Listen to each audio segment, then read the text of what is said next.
Over the last few weeks, the Newton Needham Regional Chamber has worked tirelessly to make sure its members and even non-members are up to date on all the relevant COVID-19 information. The president, Greg Reedman, sends out an email every weekday with the most important news relating to the business community. To sign up for those emails, you can go to nnchamber.org. Another resource the Chamber has provided is webinars with local officials. On Wednesday, April 8th, Select Board Chair John Boulian, Town Manager Kate Fitzpatrick, Health and Human Services Director Timothy Muir-McDonald, and Public Information Officer Cindy Roy Gonzalez participated in a Zoom meeting to share what the town of Needham has been doing in response to the pandemic and answered several questions from viewers. Needham is fortunate that we actually have a very robust emergency management planning structure. In fact, we have, for a community of our size, a very strong program, and we have a full-time emergency management administrator, which is fairly unusual and which has frankly been invaluable in this time. We do a lot of training. In fact, in both January and February, our senior managers all over town were involved in incident command training, so it was very much top of mind for us. So our team implemented our incident command, and we set up an emergency operations center at the Rosemary complex, where we have a team of 4 who essentially work there all day, every day, responding to this community crisis, a national and worldwide crisis. Yesterday, the governor announced some new restrictions on grocery stores, bringing down the number of people that could be inside and number of workers to 40%, I believe. And Tim, I think it sounds a little bit like what Trader Joe's had already been doing by limiting the number of people going in there, but maybe a little different for Sudbury and Roach Brothers. I wonder if you can give us a perspective on what this might mean to the grocery stores and how they're operating. I think it's going to mean some small changes to Sudbury and Roach's. I do think the guidance is helpful. I will say, having gone into the stores, I think they have done a good job trying to maintain social distance with staff and customers, especially in the queue to pay. I know that this week and next week are indicated to be very difficult. We reach out to people that we know to say, hey, can we pick up anything for you? They do likewise. We all look to reduce the number of trips that we make. We go in prepared, get in and out. I don't know how this new order by the governor is going to change the queuing outside of supermarkets. I think it's going to lengthen the experience. I know that people will still be separated by the 6-foot distancing, but I think that everybody has to work together. You go with a specific plan and you take steps to minimize your exposure while in store. So the CDC came out late Friday afternoon with guidance about wearing cloth face coverings. We're obviously talked repeatedly about washing your hands, not touching your hands to your face. Having a cloth face covering is helpful because it feels different and you aren't as likely to touch your hands to your face.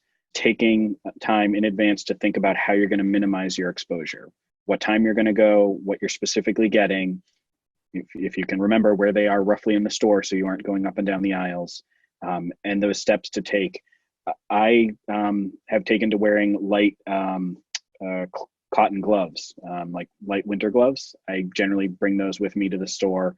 I try to be careful about infection control, but I think it's a good practice to wear gloves in the store, even though the stores have been very good about sanitizing carts and carriages and everything. I still think it's probably a good idea for people to do that.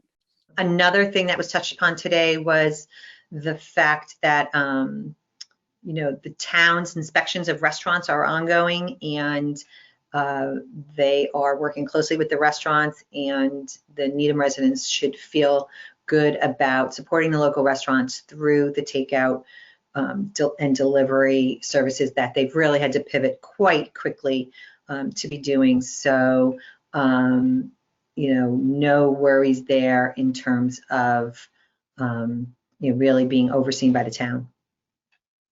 And very helpful. If you want those restaurants to be there when this is over, please think about supporting them during this time. Someone is wondering, what's the next threshold for more stringent measures? What would more stringent measures look like?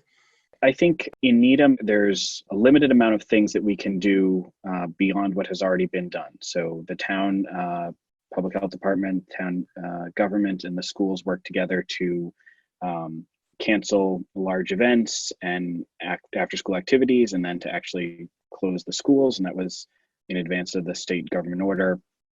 The town took the step a little bit before the state of closing down daycares. We've closed down parks and playgrounds. We've encouraged people to get activities at outdoor recreation areas like trails, but not to congregate on a playground or a basketball court. So the town has taken a lot of steps it can take in terms of limiting or restricting activities. Our big push now is on public education and messaging. There certainly are steps that the governor could take. I think the challenge is, some people want a hard lockdown. And from my perspective, I think there's real challenges with that because there are a lot of necessities that people need. And when you have a hard lockdown in place like that, it ends up that you have to make exceptions for so many categories of people that it's not particularly effective. I think if people are able to maintain what is right now a fairly challenging level of restrictions and modifications to their daily course of activity, if they can maintain this for a period, that's how we reduce community spread. That's how we really stamp out the infection within the community. The Newton Needham Regional Chamber has also arranged for community members to learn more on the federal level. On Thursday, April 2nd, Congressman Joe Kennedy participated in a webinar to clarify information on the Coronavirus Aid, Relief, and Economic Security Act, or CARES Act. The ultimate way we get to an economic recovery is you get the spread of the virus under control. And the idea behind much of this economic package was to buy some time to make sure we could do that, make sure that people could focus on getting healthy and safe and keeping their loved ones healthy and safe and not worry about having to go to work in order to meet those obligations. This was a rescue package, and then at the very least, you need a recovery package.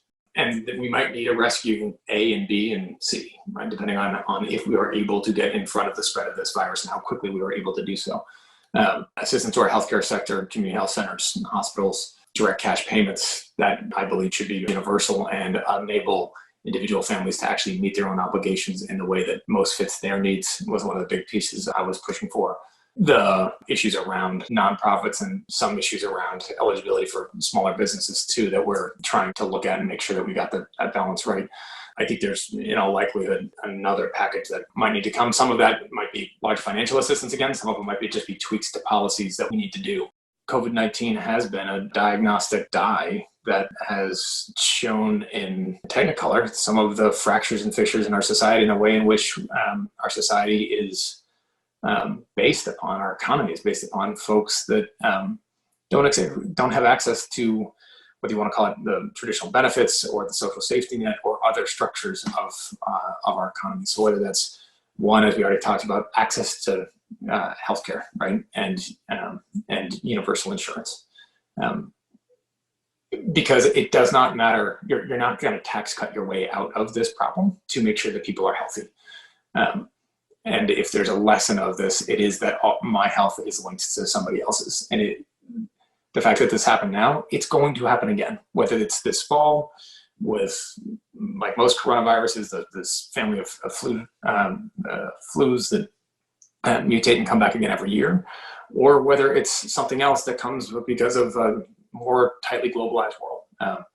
We're going to face more of these moments, and we're going to have to respond to them. So one is healthcare access, insurance, and a system that can in fact has sufficient stocks of protective equipment, has sufficient ability to ramp up testing, all of the rest of that. So that's one.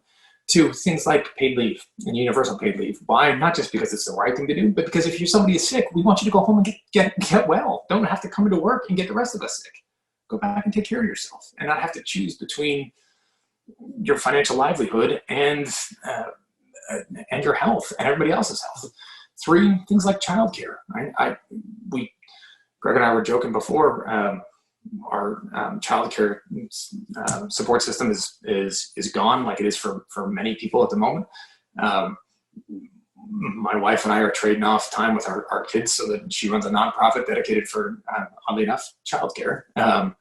And so, we're struggling with those, caring for the kids all day and then getting them to bed, and then we'll go back to work till midnight, and you get up at very early in the morning before they do so you can get to work before they get up. And the way in which our society relies on childcare in order for everything else to function, yet those folks, there's no safety net for those childcare providers, and there's no safety net. They're way underpaid. The system doesn't work. It's way too expensive.